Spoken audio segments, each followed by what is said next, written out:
नमस्कार विद्यार्थी मित्रों,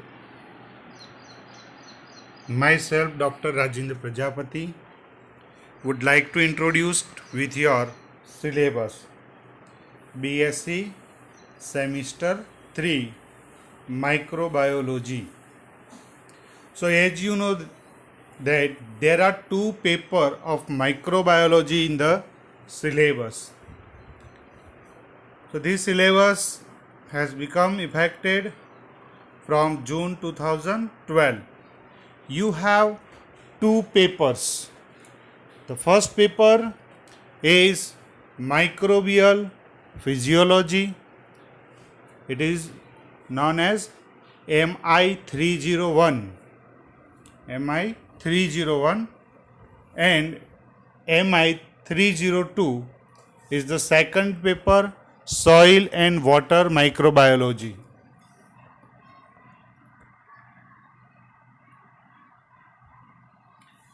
Let's see in the units. Unit number 1 is the microbial nutrition. In microbial nutrition, you have to learn about the microbial pattern of nutrition. What is the mode of their nutrition uptake? How they eat, what they eat. So, first topic in the unit is nutritional category of microorganism. I think you have learned this topic already in semester 2. Semester 2 માં તમે ભણી ગયા છો nutritional classification of microorganism, autotroph, phototroph, lithotroph, heterotroph, chemotroph, organotroph. The same topic is repeating over here. Nutritional classification on the base of carbon, autotroph and heterotroph, on the base of energy, phototroph and chemotrophs, and electron donor, that means the lithotrophy and organotrophs. The B section, that is classification of bacteria on the basis of environmental factor. So apart from nutrition, they require the physical environment like temperature, oxygen, pH, osmotic pressure, salt, hydrostatic pressure. So we know the first oxygen. On the base of oxygen, the microorganism can be classified strictly aerobic, એકદમ oxygen જોઈએ, oxygen વગર જીવી ન શકાય, strictly aerobic. પછી ઓછો oxygen જોઈએ, micro aerobic. Oxygen એને જોઈએ જ નહીં, સ્ટ્રિક્ટલી એનએરોબિક. ઓક્સિજન હોય તો ચાલી જાય, તો that is facultatively anaerobic, facultatively aerobic. So on the base of oxygen, these are the 5 different categories you have to learn. Temperature. So we classify the microorganism into 4 categories on base of temperature. Psychrophilic, which grow in very low temperature, cold living microorganism. Psychrophilic, thermophilic, which require higher temperature than 45, 50, 60, 70 degree, and which grow normally. These are the mesophilic. What organisms are found as a pathogen and growing into the soil. So psychrophilic, mesophilic, thermophilic. And there are certain extremophiles which grow about 80 degree, 80, 90, 95, 100 degree, which grow under hot water streams, near volcanic eruptions, geothermal vent. So where temperature is near to boiling water. So these are the 4 categories of temperature. Then osmotic pressure. So there are the osmotolerant bacteria, osmophilic bacteria, which are grow under high salt concentration, which are found in the sea and Dead Sea, where the salt concentration is 15%, 12%, 11%. Okay. pH. So on the base of pH, we can categorize into 3 groups. At neutral or nearby neutral pH, they are the neutrophiles. Acidic pH. They are the acidophiles and basophiles or alkalophiles. So this way we can classify the microorganism on the base of their conditions where they like most, which they like most. One more is the hydrostatic pressure. So these are the barophiles. Barophiles means the under pressure. Generally the pressure is beneath the sea water. At the bottom of water in the sea there is a great pressure. So under this tremendous pressure the bacteria which grow are referred as a barophiles. So this way we can classify these all microorganisms. The reference book for this one is Elementary Microbiology by Dr. H.M. Modi. Very good book. I will give you the photocopy. I will circulate the photocopy of this book in the Google class. Second topic in the unit 1, that is the culture media. So in the culture media,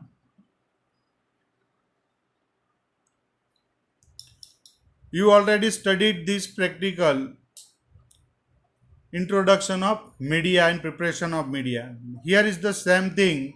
You have to learn all the media: simple media, differential media, selective media, complex media, enriched media, enrichment media. Okay, so we will learn their applications, their use, and their composition, and how they media and what is their particular use.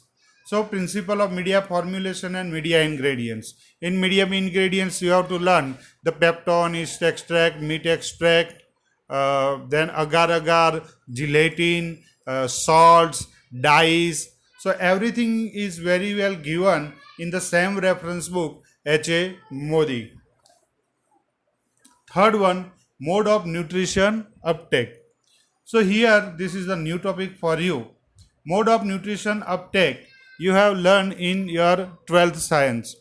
The anything which is go inside the cell.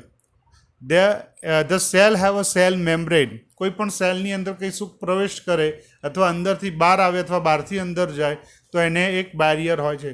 This barrier is a cell membrane and this cell membrane is selective one. It allows certain thing to pass easily.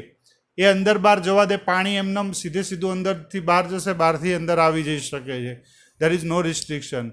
It selectively absorb the oxygen gas, glucose. તો એ કેટલુંક છે એ ફેસિલિટેડ છે and some which is opposite to the requirement. બરાબર, and this is require the energy. તો આવી રીતે અંદર અને બહાર જવા માટે જે ન્યુટ્રિયન્ટ્સને અંદર બહાર જવા માટે જે પ્રોસેસ કરવી પડે છે એને આપણે આમાં ભણીશું nutritional uptake. So entry of nutrition into the cell.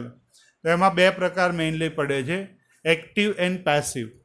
In passive one there is a no use of energy. એમાં એનર્જી વપરાતી નથી, એટીપી વપરાતી નથી. In that one simple diffusion, એક સામાન્ય ડિફ્યુઝન છે, સિમ્પલ ડિફ્યુઝન, સામાન્ય પ્રસરણ. Second one is facilitated diffusion, એટલે કે ત્યાં સ્પેશિયલ પ્રોટીન હોય છે, અંદર બહાર લઈ જવામાં મદદ કરે, ફેસિલિટેટેડ પ્રોટ્યુઝન. અને થર્ડ વન જે છે એ છે active transport. Active transport is required, it is performed with the help of ATP. કોઈ પણ વસ્તુને કન્સન્ટ્રેશન ગ્રેડિયન્ટની અગેન્સ્ટમાં ટ્રાન્સપોર્ટ કરાવવું છે. ઓલરેડી ત્યાં ભરાવો થઈ ગયો છે અને હજુ વધારે ધક્કો મારીને ટ્રાન્સફર કરવું છે, તો એ એટીપીની મદદથી થશે. That is known as the active transport mechanism. So this is the topic number 3A. Utilization of nutrients that cannot be entered into the cell. Very little topic is along with this one. So this is the introduction of your unit number 1. હવે જોઈશું આપણે unit number 2. Now unit number 2, that is enzyme. So enzyme is a very important topic from all the aspect. Right from BSc you must have to learn in detail in MSc, and this is the very basic topic for entrance exam and for further NET, SLATE, all exams. So enzyme is a very basic and crucial topic for all the bioscience students. So enzyme, In the first section, you have to learn the general introduction. What is enzyme? Enzyme are protein, enzyme are temperature sensitive, pH sensitive. Okay, so there is a physical and chemical property of enzyme. B, the structure of enzyme, prosthetic group, apoenzyme, coenzyme and cofactor. So whole enzyme is a complex structure. एक enzyme अकेला नहीं होता. One enzyme is having some active partner. This active partner may be a metal ion. So this metal ion is known as the cofactor, or any vitamin like substance that is known as the coenzyme. And prosthetic group, so they are also a vitamin like group. When the attachment of enzyme with this vitamin like substance permanently, then it is prosthetic group. And when after particular action the two things, apoenzyme and its partner is released, get separated, then that partner is known as the coenzyme. Okay, so attachment is permanent, that is a prosthetic group, and attachment is for particular period of time, that is coenzyme, and cofactor are metal ions. So one enzyme, it is a holoenzyme and apoenzyme.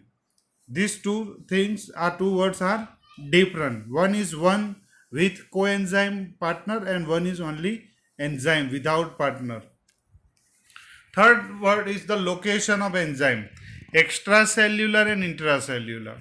So extracellular means the enzymes released by the cell, outside the cell, and the enzyme work outside. It degrade outside the cell, degrade the substrate. For example, say amylase enzyme. Amylase degrade the starch. So microorganism release the amylase surrounding the media or environment, and the starch is degraded outside the cell. So here the location of action of enzyme is outside the cell. That's why it is known as the extracellular enzyme. And intracellular, the enzymes which are required for replication, translation, transcription, glycolysis, all are always present inside the cell. So these are known as the intracellular enzymes. D is the important for exam point of view, nomenclature and classification of the enzyme. There are thousands of enzymes in the living system. So there should be a proper nomenclature system and coding system. So IUB, International Union of Biochemistry, that gives and referred one enzyme nomenclature system. You already studied there are the 6 classes of enzymes in the 12th science: oxidoreductase, lyase, ligase, then hydrolase. Okay, so these 6 different classes are the basis of this classification. Further classification we will see in detail in discussion. Then second section of the unit 2, enzyme action. So enzymes are biocatalysts which can perform one function which is very difficult to perform by chemical catalyst. If it is performed by chemical catalyst, it requires the huge temperature, high pressure, heavy metal, etc., etc. But the same function is performed by the enzyme in our body at the body temperature without any tremendous pressure. So that is due to the presence of active sites. Active site is the site where the enzyme bind to the substrate. Okay, so we will see what is active site, what is the configuration of active site, how it is made up of. Okay, mechanism of enzyme action. Once attachment is confirmed, enzyme bind to the substrate.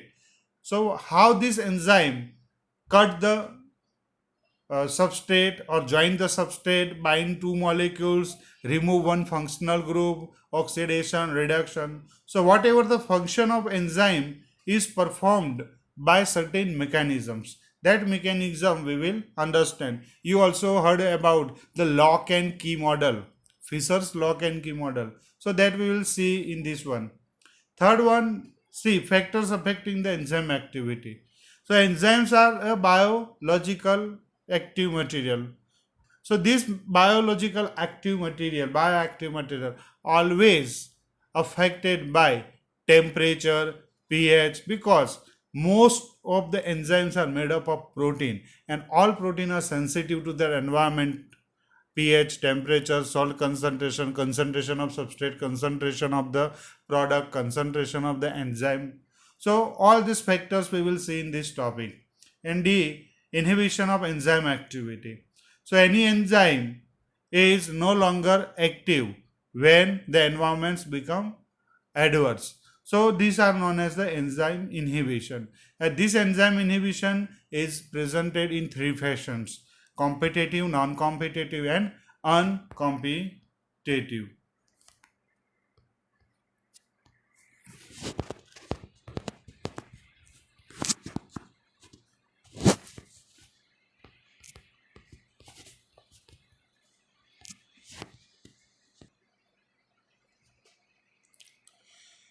The third unit in the paper 301, microbial growth.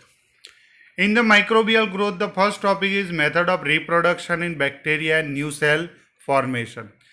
In this topic we will understand the mechanism of binary fission. We all know that the cell divide, bacterial cell generally divide from one cell to another cell, જેને આપણે ગુજરાતીમાં શું કહે છે? દ્વિભાજન. So this binary fission is a mechanism, and this mechanism we will understand properly. There are other mechanisms whereby microorganisms divide. Budding, જે ઈસ્ટમાં થાય છે, કલિકા સર્જન, budding. Then in actinomycetes there are the spore formation and fragmentation. Actinomycetes હોય એમાં બીજાણુ બને છે, એના કલિકાઓ સર્જન થાય છે. So that we see in new cell formation and mechanism. Second topic, it is a growth. What is growth? વૃદ્ધિ કોને કહેવાય? So the growth is it can be defined in two ways. One is the increase in a population of environment. In a one environment, કોઈ પણ વસ્તુની સંખ્યા વધે છે, એને પણ આપણે ગ્રોથ કહીએ છીએ. That is a colony. એક બેક્ટેરિયામાંથી અસંખ્ય સેલ બને છે, તો દેટ ઇઝ અ કોલોની. તો કોલોનીમાં લાખો સેલ બને છે, that is a one growth. And second one is a individual growth. એક વ્યક્તિ બાળક હોય, એમાંથી એનો વિકાસ થાય છે અને મોટું શરીર બને છે. એક નાનો છોડ વૃક્ષ બને છે. So in both case the growth is there, but in one condition when an individual increase in their size, એક જે એકમ છે એના ટોટલ કદમાં વધારો થાય છે. And second one is a number of individual in a population increase. એક કોલોનીની અંદર એ પ્રાણીઓની, એ જીવોની સંખ્યા વધે છે. In both the biomass increase. બંને કેસમાં શું વધે છે? આખું ટોટલ પ્રોટીન, કાર્બોહાઈડ્રેટ, એનું મટીરિયલ જે છે બાયોમાસ, એ વધે છે. તો આને આપણે ગ્રોથ ડેફિનેશન કહીશું. ગ્રોથ, તો ગ્રોથની અંદર તમે શું જોશો? You will see the growth rate, the speed of growth. 20 મિનિટમાં ઇકોલાઈ છે, લેબોરેટરી કન્ડિશનમાં ડબલ થાય છે. So that is the growth rate. So for every bacteria, this growth rate under different condition is different. ટીબીના bacteria 24 કલાકમાં એકમાંથી બે થઈ શકે છે. કેટલાક બેક્ટેરિયાને 30 દિવસ લાગે છે, 15 દિવસ લાગે છે, કોઈને 30 કલાક લાગે છે. So this growth rate is different. Now on the basis of growth rate you can find out generation time, કે એકમાંથી બે થવા માટે લાગતો સમય કેટલો, તો એ જનરેશન ટાઈમ છે. Criteria for growth measurement. માઇક્રોબાયોલોજીમાં તમારે ગ્રોથ મેજર કરવો પડે છે. તો એ ગ્રોથ મેજર કરવા માટે તમારે, તો એ જે ગ્રોથ છે એ કેવી રીતે માપી શકો? How can you major? So there are practicals. You can find out the standard plate count, the number of microorganisms using the colony. You can find out the turbidity. Okay, so we will learn about 5 to 7 different methods to measure the growth. બેક્ટેરિયાનો growth કેવી રીતે માપી શકાય, ફંજાઈનો growth કેવી રીતે માપી શકાય, તે આપણે જોઈશું. We will see normal growth curve of the bacteria. એક બેક્ટેરિયાનો ગ્રોથ કર્વ એ શું છે? So bacteria cannot grow continuously in one environment. કોઈ એક મીડિયા લો એમાં એક બેક્ટેરિયા નાખો તો એ સતત વિભાજન નથી પામતો.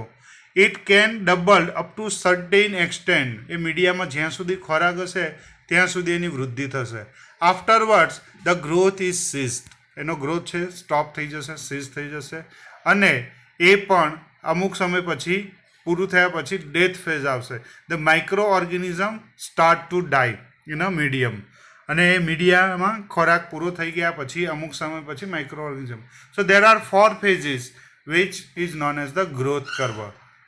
એક શરૂઆતમાં ગ્રોથ નહીં આવે, લેગ ફેઝ, પછી એકદમ ઝડપથી ગ્રોથ આવશે લોગ ફેઝ, પછી સ્ટેશનરી ફેઝ, અને છેલ્લે death phase. So we will study the normal growth curve of the bacteria. Then the continuous growth and synchronized growth. So in the continuous growth and synchronized growth, we will understand how can you maintain the bacteria growth in a continuous form. એક હંમેશા bacteria growing સ્ટેજમાં રહે તો એ કેવી રીતે maintain કરી શકાય, અને એક જ અવસ્થામાં રહે બેક્ટેરિયા તો એ કેવી રીતે મેન્ટેન કરી શકાય. That is the synchronous growth. Efficiency of growth, growth health, maintenance of energy, તો આ બધા ટોપિક એમાં આપણે જોઈશું. અને effect of environmental factor on the growth. This is the similar to the enzyme. What is the effect of temperature, pH, the same thing is over here. અહીંયા પણ તમારે ગ્રોથ ઉપર પીએચની અસર શું થાય છે, ટેમ્પરેચરની અસર શું થાય છે એ સમજવાનું છે. યુનિટ 2માં in the unit number 2, third topic is chemotherapeutic agent. So chemotherapeutic agent means the chemicals which can be used as a medicine. The chemical which can be used as a medicine. So use of chemical as a medicine, that field is known as the chemotherapy. So in the first introduction of chemotherapy, we will see the history. Paul Ehrlich, Domecq, they discovered the magic bullet. Salvarsan, they used the mercury compound. Okay, so what is the history of chemotherapy and how it was started? So we will see the principle of chemotherapy in the subject. Then second one, general mode of action of chemotherapeutic agent: sulfonamides, antibiotic, and semisynthetic antibiotic. Here only 2 lines are written, but there is a big lecture or big chapter on this antibiotic. So in this topic we will study antibiotic, semisynthetic antibiotic, the antibiotic classification and their examples in great detail. Okay, and last unit, it is the biochemistry. So in the biochemistry there are many things gathered in one unit. Okay, so this unit is very lengthy. Easy is there, easiness is easy, it is very easy, but the content is too wide. So first topic in the unit number 4 is the biomolecule. So in the biomolecule, there are 4 biomolecules we have to learn in detail: carbohydrates, protein, lipid, and nucleic acid. So in carbohydrate, what is carbohydrate? What are the types of carbohydrate? What is the classification of carbohydrates? Okay, and their application. Similar thing we will learn about protein, lipid, and nucleic acid. Their structure, the property, the classification, and importance in biology. So this is the first section, and second one is the introduction to metabolism. So here, whatever thing is taken by the microorganism and human cell, they have to metabolize, and after metabolism the energy is released, and this energy is used for the construction of organelles and perform the body function. So this everything where the something is made and something is degraded, this is known as the metabolism. Simply, what is metabolism? Metabolism is the sum total of the all biochemical reaction that consisting either anabolic activity or catabolic activity. So the anabolism means construction from low molecular weight, the high molecular macromolecules are joined and produce a polymer, that is anabolism. And opposite to that one, catabolism means a large polymeric substance which degrade into simple monomer, like protein converted to amino acid, then starch converted to glucose. So that is a catabolism. Then primary and secondary metabolism, that we see in the introduction. Then after few terms you have to learn. Reducing powers. Reducing means the thing which get hydrogen. NAD, taking the NAD, convert to NADH2. It takes the hydrogen and give to the another molecule. So NAD convert to NADH2, FAD converted to FADH2, FMN converted to FMNH. So these are the reducing powers which continuously gets reduced and oxidized. So oxidation reduction process, and they move the hydrogen and electron in the system. So they are the reducing power. Precursor metabolite, there are 12 or precursor which are very common in most of the metabolism. This precursor metabolite you have to learn from the biochemistry book Microbiology by the Steiner. Few common precursor is the glucose 6-phosphate, pyruvate 3-phosphate, like. Energy rich compound in the cell. So in energy rich compound, the microorganism not only utilize ATP. Just like ATP, there are something compound which have the energy rich bond.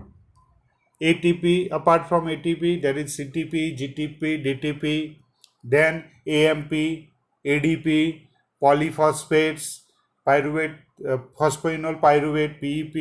So these are energy rich compound we will see in detail in the next lecture. Respiratory and fermentative metabolism. So what is the respiration and what is the fermentation? So there are three things here. Aerobic respiration that we are doing when we inhale the oxygen that reach over to cell and reach into the mitochondria. The oxygen છે કણાભ સૂત્રમાં જાય છે, where the oxygen is reducing the water, reduced with the hydrogen and converts into the water. So that is known as the respiration. But કેવો respiration કહીશું? That is the aerobic respiration. Aerobic respiration. Then anaerobic respiration. So anaerobic respiration is what? In anaerobic respiration, instead of oxygen, there is some inorganic entities like hydrogen sulfide. So sulfur, elemental sulfur, sulfate, sulfide, nitrate, nitrite, phosphate. So apart from oxygen, the terminal electron acceptor is some inorganic material that is known as the anaerobic respiration. So both are performed in mitochondria. Second thing, if there is no carrier, no terminal electron acceptor, so one substrate act as an electron donor and other substrate act as an electron receptor, then it is known as the fermentation. So that we see what is fermentation. Okay. And last and important topic, fats of glucose in the cell. એક સેલમાં ગ્લુકોઝનું શું થાય છે? So glucose is metabolized by a variety of pathway. The most common and familiar pathway is glycolysis. Glucose converted into pyruvic acid outside the mitochondria in absence of oxygen. That is known as the glycolysis. Okay. The glycolysis, after glycolysis, the pyruvic acid enter into the mitochondria. કણાભ સૂત્રમાં જાય છે. And in the mitochondria, the TCA, tricarboxylic acid cycle is run. TCA cycle or Krebs cycle, which is mandatorily aerobic pathway. A oxygen વગર ચાલતો નથી. So that two pathway you have to learn. And after that, the electron transport chain release the hydrogens and that convert into the ATP by electron transport chain. તો આવી રીતે આ આખું paper જે છે એ તમારા સિલેબસમાં સમજાવવામાં આવ્યું છે. બરાબર. So thank you very much.